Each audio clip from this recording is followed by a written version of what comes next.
பத்திரகாளி. பணபத்திரகாளி. சரிங்க ஐயா.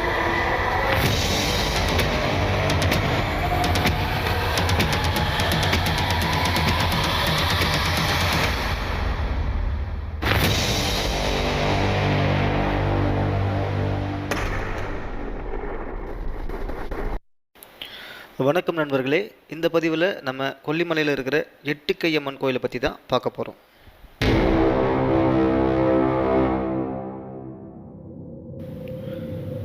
கொல்லிமலைன்னு சொன்னாலே நம்ம மனசுக்குள்ளே ஒரு அமானுஷ்யமும் ஒரு ஆச்சரியமும் ஒரு அதிசயமும் வந்து போகிறத யாராலையும் தடுக்க முடியாதுங்க.